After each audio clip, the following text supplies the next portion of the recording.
Welcome back, everybody, to the read-along book club of Jeff Vandermeer's The Southern Reach Trilogy. We are deep into acceptance. In fact, we are almost finished, and I know many of you out there have already finished, and it's completely understandable because things are really, really ramping up.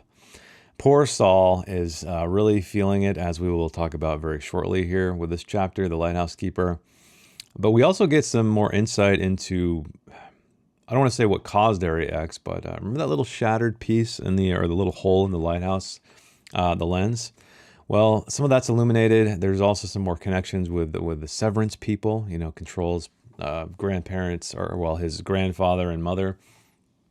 Anyway, let's just get into it. I'm loving it so far. How could I forget? We get a massive, crazy reveal of the crawler, what used to be the Lighthouse Keeper.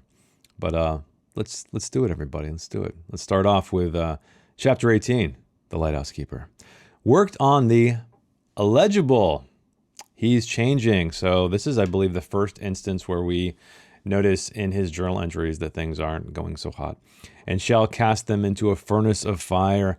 There shall be wailing and gnashing of teeth. So again, this isn't all about observations of wildlife as it usually is, or chores. You can see here at the very last line even, and the hand of the sinner shall rejoice, for there is no sin in shadow or in light that the seeds of the dead cannot forgive. It's such an interesting concept to merge religion with this extraterrestrial, well, quote unquote extraterrestrial event, because I don't know. It's cool to see Jeff Vandermeer mixing those two things, the supernatural and the scientific, and coming to kind of saying something bigger than both, I guess. But let's get on with it. By the time Saul had made it to the village bar, everyone had already crammed inside, anticipating music by a few locals who called themselves the Monkey's Elbow. I wonder if that's going to show up in the prequel book Absolution.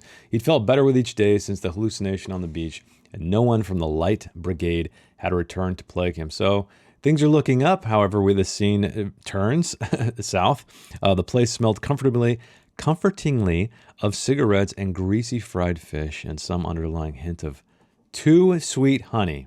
Okay, hopefully you guys noticed that, because we know about rotten honey, right? The smell of rotten honey. Control smelled it. The biologist smelled it in Annihilation. But the interesting thing there is it's too sweet honey. It's not rotting honey. Meaning it's a very different personal experience. It's a positive experience for him. Charlie was already there, had gotten them a little round table with two stools that hugged the wall opposite the piano. "Hello there, stranger. Someone's in a better mood, Jack," Charlie said. "I mean, I don't know any Jack unless you mean jack shit." "I feel a lot better." Good. "How was the fishing yesterday?" "Best haul so far," Charlie said, his face lit up. "Anything odd?" A question Saul always asked. He liked hearing about strange sea creatures. So I don't know if there's any significance to this little character note here, but do you think that had to do with him being sort of the beacon, so to speak, or the target for Area X? I don't know. Maybe he's interested in the strange, and there was an otherworldly sense there. But Trudy, Gloria's mother, was on tambourine, so everything seems to be going well. He's hanging out with Charlie. We do notice, though, that Trudy's mother is here joining the band a little bit, but Monkey's Elbow lurched into some thick song. "You know that fire on the island?" Charlie says. "Yeah. A friend of mine was out there fishing that day, and he saw bonfires, people burning papers for hours, like he said. When he came back around, they loaded a bunch of boxes into motorboats. You want to know where those boats headed? Out to sea? No. Due west, hugging the coast. The only thing due west of Failure Island, besides mosquito-infested inlets, were a couple of small towns and the military base. I think we know what that's about, don't we? Southern Reach, as well as Headley and the other towns. But then, through the murky welters of bodies, the rising tide of loud conversations, the frenetic playing of the band, he spied an unwelcome figure across the room near the door. Henry. He stood perfectly still, watching, without even a drink in his hand. "That's the man who broke into my lighthouse a few nights ago." But then a kind of vertigo washed over Saul, as if a vast pit had opened up beneath him and he was suspended above it, about to fall. There came back all of the old symptoms he had thought were gone. Here is where the turning point is, right? Old Henry, if he's there at all, I brought it about. When, after a stabilizing minute, he dared to sneak a glance toward where Henry had stood, the man had vanished and someone else stood in his place. Which implies, of course, that Henry was a manifestation of his imagination, because it was someone Saul didn't know who raised his beer to Saul awkwardly so that he realized he'd been staring across the room for too long. Did you hear what I said? Are you okay? I'm fine. Saul clasped him tight before he could get away. Held him for an extra moment, trying to preserve all of it as a bulwark against whatever just happened.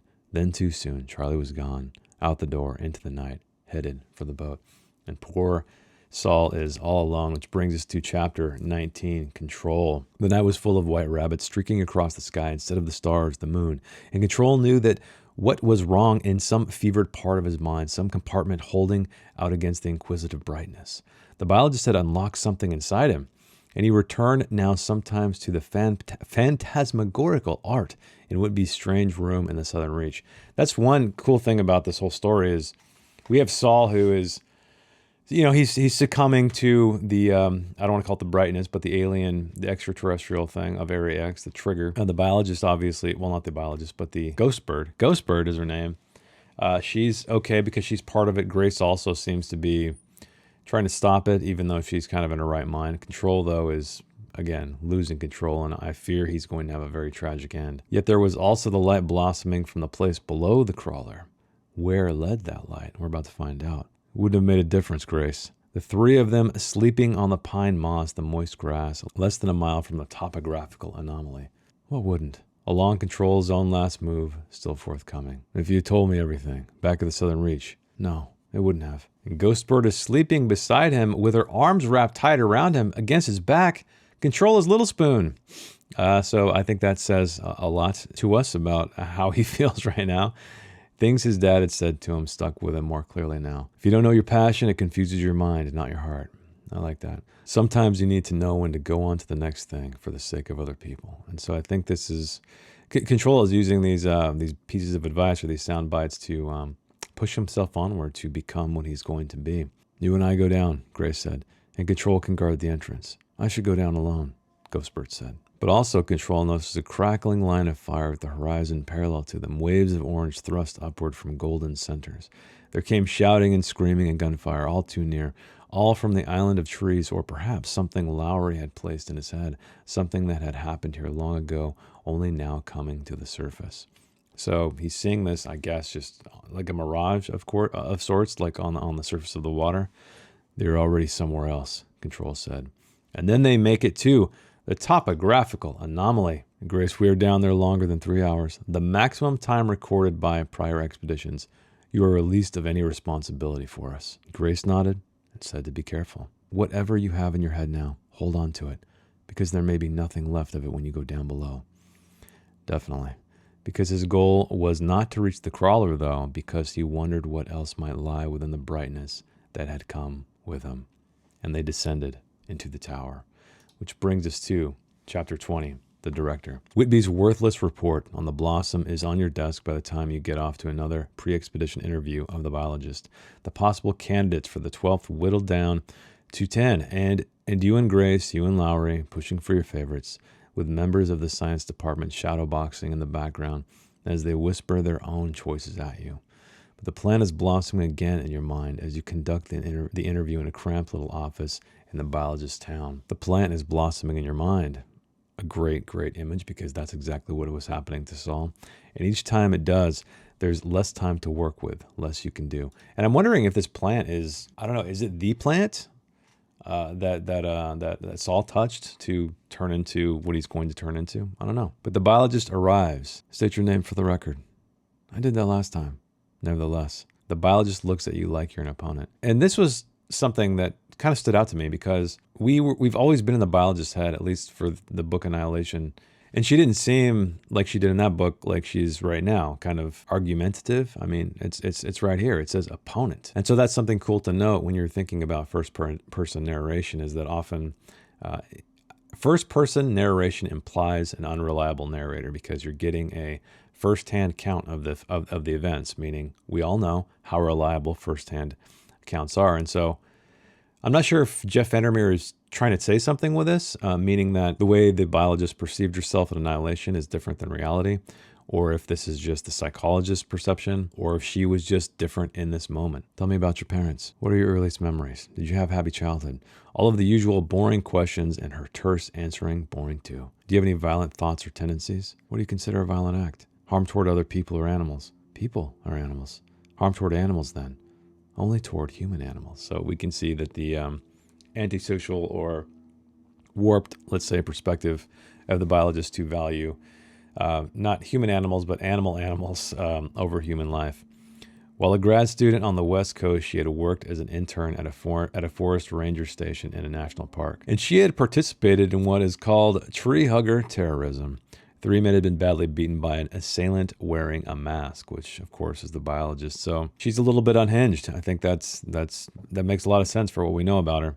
The victims have been tormenting an injured owl by poking at it with a stick and trying to light its wing on fire. Cool parallel there, right? Because we know that her husband, or at least what we think was her husband, as the owl on the island, her very last relationship or experience in Area X before she turned into what she is now. What would you do if your fellow expedition members exhibited violent tendencies? Whatever I had to. Would that include killing someone? If it came down to that, I would have to, even if it was me, especially if it was you, because these questions are so tedious. Yeah, I don't remember this whatsoever.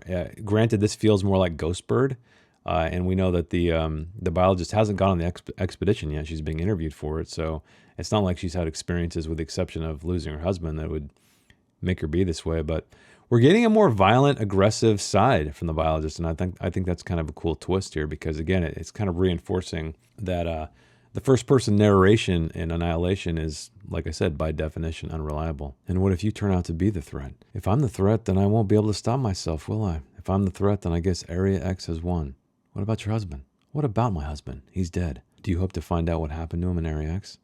I hope to find Area X in Area X. I hope to be of use. Isn't that heartless? It's a fallacy for you, a total stranger, to project onto me the motives and emotions you think are appropriate, to think you can get inside my head. She's already holding up a wall. Before the interview, you met with Whitby, who had rallied for this discussion. It was the biologist you talked about the most. Since her husband had already gone to Area X, been read by it, quote unquote, this represents a unique opportunity, metrics-wise, quote unquote, because of that connection, quote unquote, because, quote unquote, it's never happened before. That, in a sense, the biologist had forged a relationship with Area X before ever setting foot there. It might lead to what Whitby calls a terroir precognition. As we know, nobody cares. We're in human trials right now. In the lingo of the pharmaceutical company, we're testing on humans to get data and nothing more. And really, that's why she's an interesting person to have. The biologist reminds you of being in Area X. Wow, it's a lot of weight to that statement, isn't there? What do we learn here? There is a bomb dropped that the doctor told you cancer had blossomed in your ovaries and it's going to spread to your liver. So this is why the psychologist doesn't care. She's like, I'm dying anyway. I'm going to go out there. I'm going to find out what I need to find, and hopefully I'll find it. It's plain old normal cancer, though. Nothing like the accelerated all-out assault experienced by the last 11. So this was my first thinking, is like, oh crap, she's a duplicate or something. But no, this is normal cancer, because she did already go across the border. Grace has finally found something on Jackie Severance. There's been plenty of dirt, including the scandal involving her son, a blown assignment that resulted in a woman's death, which we know about, which Grace confronted control in front of the whole class. But Jack is a little easier. He's retired in his early 70s, and some of what has worked on exists only in paper form. But they find this, or she finds this, payment request, SB, Project Serum Bliss. What the hell is that? Well, she questions Lowry about it later in this section of chapters. What do you think Serum Bliss means? Protocol back then would have meant it wasn't supposed to mean anything, probably generated at random. It's flimsy, you say. That's not even S and SB. But if somehow the SNSB was on Central's payroll and the SNSB had anything at all to do with the creation of Area X, dun dun dun. Government conspiracy, which brings us to chapter 21, the Lighthouse Keeper. Saul stayed on to the bitter end at the village bar. He had hunger in him that was so rare, so he's changing. It needs calories, it needs to be food, it needs to be fed, it needs nutrients. His sense of smell had intensified. The rotting sweetness, there it is, that must be coming from the kitchen was like a perfume being sprayed in clouds throughout the room. A stitching beat. Stitching. That's another word that Jeff Vandermeer has used a lot, particularly when Control of Ghostbird saw the weird sky thing. He used stitching. Mundane details stuck him as momentous. So he's full on going out here. He also noticed hundreds of cigarette immolations being another keyword Vandermeer likes to use often. Old Jim couldn't stop playing the piano, so he starts hallucinating some weird, crazy stuff, I think, unless he's doing it. Although he did it so badly, fingers too hard against the keys smudged with his red blood as he now began to roar out a song Saul had never heard before. And Sadie was weeping, and Brad was saying, "Why would you do that? Why in the hell would you be doing that?" But Brad's voice was coming out of Sadie's body, and blood was dripping out of Brad's left ear. Old Jim erupted out of the seat to stand, his fingers destroyed joint by joint, his blood smashed out from the piano onto his lap and down onto the floor. Something was hovering above Saul, something was emanating out of him, was broadcasting, keyword, through him on frequencies too high to hear. "What are you doing to me? Why are you staring at me? Stop doing that. I'm not doing anything." Someone was bashing their head against the dark glass near the front door. This is like, God, what's that movie? I can't think of it, where they hear a signal and they go crazy. Is it Scanners? No, I think that's something else. Anyway, outside utter night reigned. There was no light. There was no light. Emphasized, he turned the knob, went out into the cooling nighttime air of the parking lot, and everything was in its rightful place, as normal as it could be, with no one in sight. And the din had become worse, and now others were screaming too, making sounds not capable of being made by human mouths. Cosmic horror. This is full-on Lovecraft. The sanctuary of the lighthouse was only half a mile away. The stars were so distant and yet so close in the dark sky above as Saul heads in that direction. Whew. It seemed like it was going so well for Saul. And then, this was the tipping point. There was Charlie, with Charlie, and then he gave him a very tight hug to try to hold on to this. Remember the last chapter? And now he knew what was coming or he sensed what was coming, I think, which brings us to chapter 22, Ghostbird. During much of the descent, the strong feeling of a return to what was already known came to Ghostbird, even if experienced by another, a memory of drowning, of endless drowning, and, at the remove of those unreliable words from the biologist's journal, the end of what she had encountered, what she had suffered, what she had recovered. She didn't want Control either, following behind. You couldn't martyr yourself to Ariax because she senses what he's up to. You could only disappear trying and not even be sure of that, definitely, because you could get sucked back into what it is and exist in some other form. If the biologist had not leaned into stare at those words so long ago, the doppelganger might not exist in this way, full of memories and sneaking down into the depths. So this is a great note, and I talked about this way back in Annihilation, how I was confused as to what the biologist experience was, because she didn't immediately go mad and get torn to shreds. At least it doesn't appear so. No, it doesn't appear. It doesn't. It didn't happen. We know so. Well, according to journal entries anyway. But so there's something special here. There's something special about the biologist and how she related to Ariax, and whether or not that's because her husband is part of it, I don't know. But I like that it's being noted here by the Ghostbird, the doppelganger herself. There came the overlay in memory and in the moment of the harsh revolution of a mighty engine or heartbeat, and she knew even Control could hear it, could guess at its identity. "I want you to stay here," she said to Control, to John. She names him in her mind, of course. "No, I won't. John Rodriguez, if you come with me, I won't be able to spare you. You'll have to see everything. Your eyes will have to be open." Trailing memory, trailing Control, Ghostbird descended toward the light. The crawler was huge, seemed to rise and keep rising, to spread to the sides until it filled Ghostbird's vision. So this is similar to Alex Garland's depiction of the crawler in the film.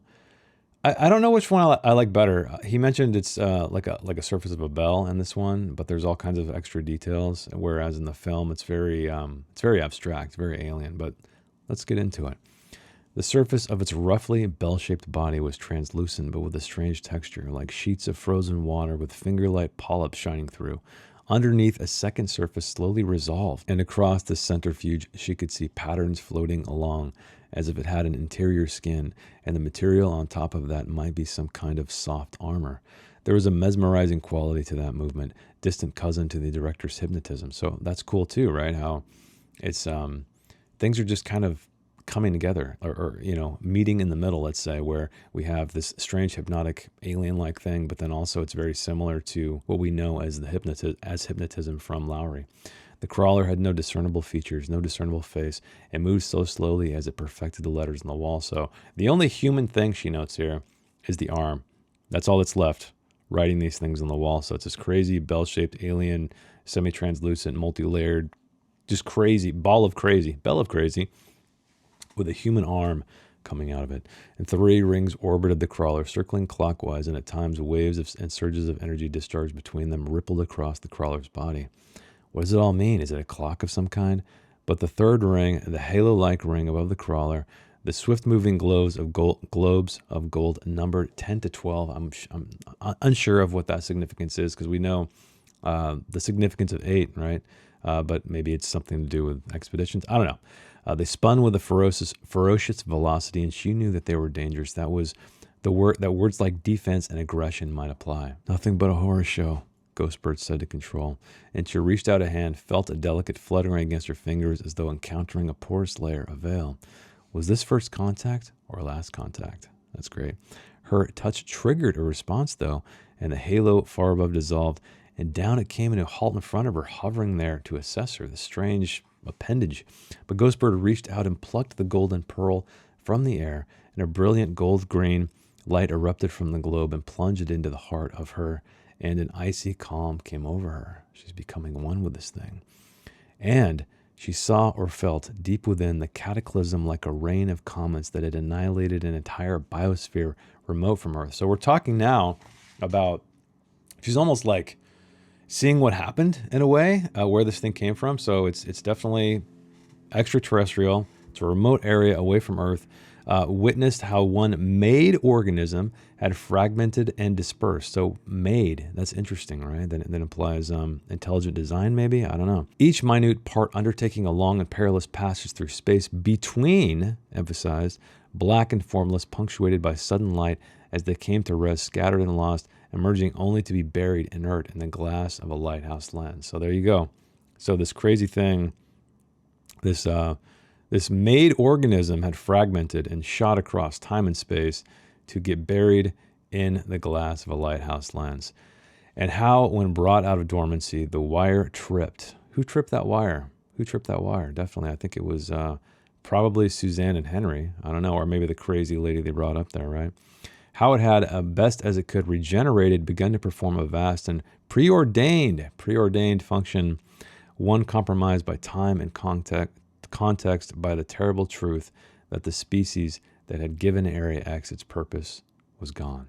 So, whatever made Area X, this made organism, like it keeps saying, is gone completely. And then it seems like these fragments, came across time and space and then just ended up in this beacon that we know had also some kind of seemingly mysterious powers. But I think the biggest question is, why? I don't know that we know, why did it land here? Was it complete chance? Was it something to do with the mysterious lens? Was it something to do with Saul because he had a religious background?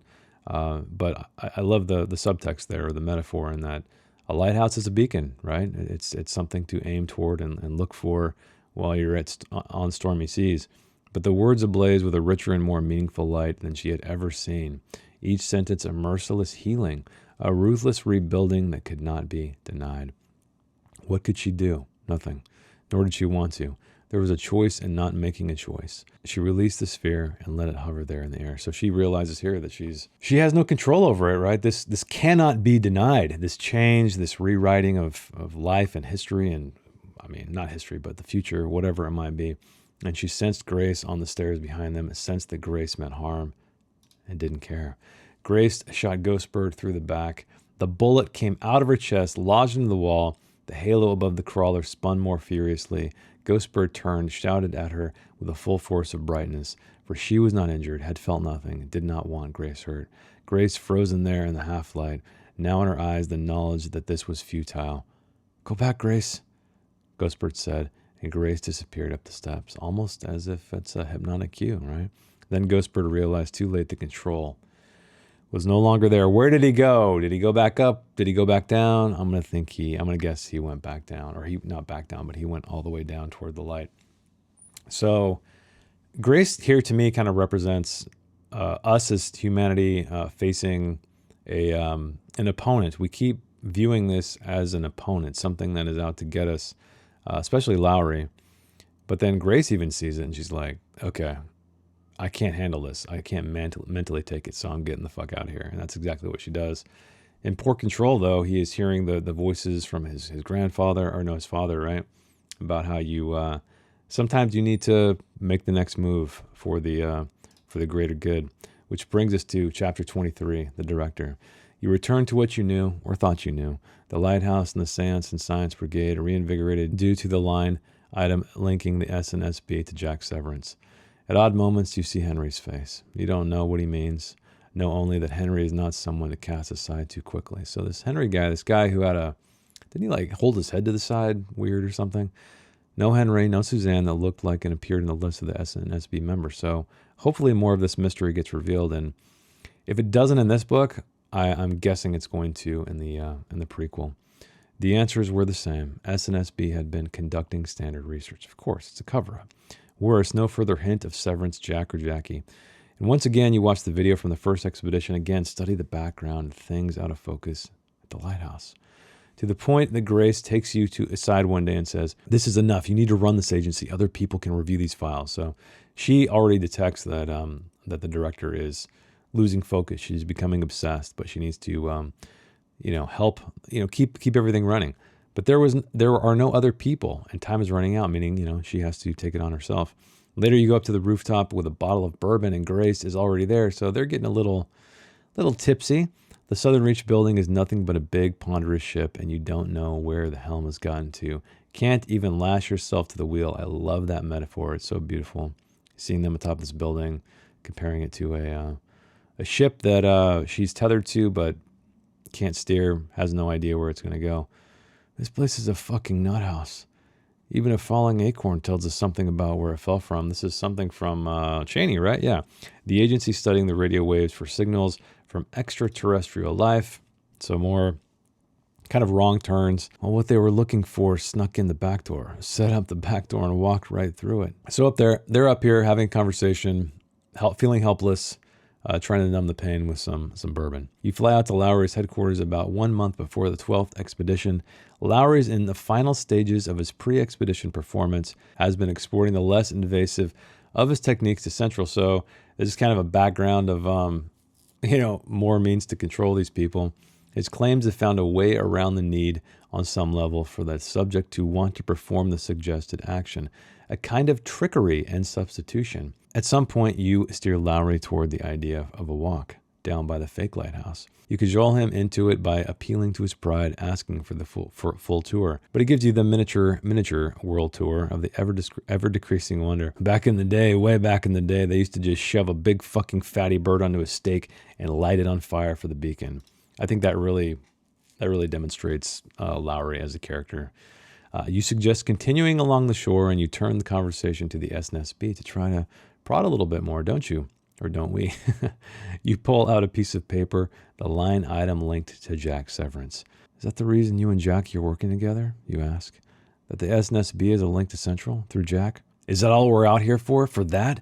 Jesus, I might have given you that in a fucking phone call. A side project? The SNSB, a side project of Central? Or, sure, why not? It's how you got the photograph of me at the lighthouse. The idea was straightforward the way Jack told it. The SNSB was kind of batshit crazy, low probability, but if there actually was anything uncanny or alien in the world, we should monitor it, should be aware of it. Was Jackie involved too?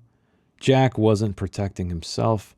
When Jackie was starting out, she helped him a bit, and then she came to the Southern Reach later and helped Jack again. Ever come across Henry or Suzanne in the files? Never any names used in what I saw. Just code names like, I don't know, Big Holler and Spooky Action and Damn Pork Chop, that kind of crap. Did the SNSB facilitate, knowingly or unknowingly, the creation of Area X? No, of course not. No. That's why Jack could keep it in secret, snuff it out. So he gets a little defensive there, but also maybe he's telling the truth. Do you believe Lowry, though? Of course not. No, we don't. The little gravel beach where you both stand is some distance from the fake lighthouse. The otter has been trailing you, has come closer. I love this because this is like a a little device to anger Lowry, and he tries to, throw rocks at it, right? Yeah, he starts yelling at the otter, and the otter keeps talking in quotes and popping up somewhere unexpected, so Lowry can never adjust to throw the pebble. Goddamn fucking creature, goddamn stupid fucking animal.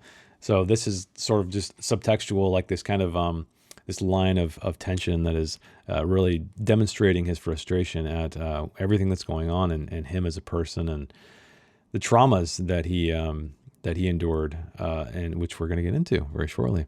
You take out a photo of the cell phone, nudge his arm with it, make him take it. Lowry blanches, trying to hand back the photograph. Lowry, I think you lied about the phone. I think this is your phone from the first expedition. You don't know that's my phone. It's got a long history now. Are you working for them? Is that the problem? For them? A laugh that burned. Does Area X have unfinished business with you? Is there something you haven't told us about the first expedition? Nothing that would help you. Lowry, if you don't tell me whether or not this is your cell phone, I'm going to Central and tell them all about the NSNSB, about where I came from and how you covered it up.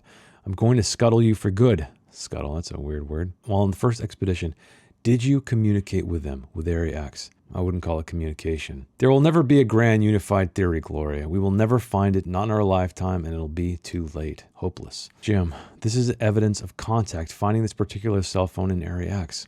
It wants to talk to you, Jim. Area X wants to talk to you. It wants to ask you a question, doesn't it? I won't go back, he says. That's not an answer. Yes, it's my phone. It's my fucking phone. You know, Gloria, you'll never really understand what it was like the first time, going out through that door on the border, coming back. Not if you crossed the border 1,000 times. We were offered up and we were lost. We were passing through a door of ghosts into a place of spirits and asked to deal with that for the rest of our lives. And what if Area X comes looking for you? There's still that remoteness to Lowry's gaze, as if he's not really there. You will never see him again, ever. And that temporary relief puts juice in your steps. The sun returns as the otter returns, and you sit by the shore and watch the animal cavort and frolic for a few minutes that you hope will never end. Wow, so she finally broke Lowry. She pushed him over the edge. He was he was guarding the entire time. He had this wall up because, it's trauma, basically, and just, like he said, he was the first one over, or part of the first team, so that experience will never be the same. No matter how many people have go over 1,000 times, it's never the same. And so, yeah, interesting stuff. And you know what that means, everybody? The next video is going to be the final video. Well, not of the series, because we're going to read Absolution, but this is the end, everybody. Thanks for going on this very long journey with me, and we'll talk about it more at the end, but I can't wait to re-experience how this thing concludes. So thanks for watching, thanks for hanging out with me, thanks for reading along with me, and I'll see you in the next video. Bye. Hey, loyal viewer who watches all the way to the end. This is me in editing land here, finishing up this video. And I forgot to mention, if you would like a chance to win a brand new spanking copy of Absolution, the prequel we're going to read right after this, all I need from you is to comment down below. There's it's the very last chapter, actually, so it should be really easy for you to remember. But it's when Gloria, the psychologist, the director, the ex-director, I guess, she asks about Suzanne and Henry, if any of those names, either of those names had been mentioned in any of the documents. And Lowry says, no, just code names like what and what. All I need for you to do is let me know down in the comments below one of those code names. And if somebody else comments one of them first, you need to comment with another. So you better act quickly, because Absolution is coming very, very soon.